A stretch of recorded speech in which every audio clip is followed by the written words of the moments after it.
Ayurvedic food supplement and medicine. Site पट्ट्या उकरून cable टाकण्यासाठी बांधकाम विभागाचे अभय। बांधकाम विभागाचे लाखोंचं नुकसान तरीही अधिकारी गप्प। लाखो रुपयांची ब्रँडेड घड्याळ व गाड्या गिफ्ट दिल्याची जोरदार चर्चा।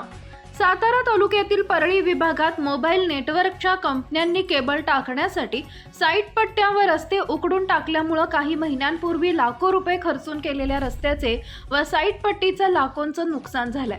मात्र सार्वजनिक बांधकाम विभागाचे नुकसान होऊन देखील संबंधितांवर कारवाई होत नसल्यानं बांधकाम विभागाच्या अधिकाऱ्यांच्या आशीर्वादानंच ही काम होत असल्याची चर्चा परळी खोऱ्यात आहे। एवढंच नव्हे तर परळी विभागात या मोबाईल कंपन्यांनी गावागावापर्यंत पुरलेल्या केबलमुळे साईट पट्टीचे व रस्त्याचे कोट्यावधीचं नुकसान झालंय। या संदर्भात अनेक तक्रारी होऊनही देखील कारवाई झाली नाही।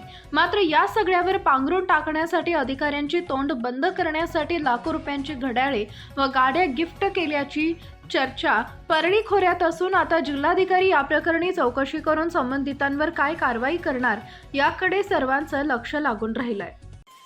सनेज care Sanjeevani centre building, name plot number F3 near Gokhale school, sector number 12, shop number 12, mobile number 88 28 38 80 04 आणि 80 87 02 10 04।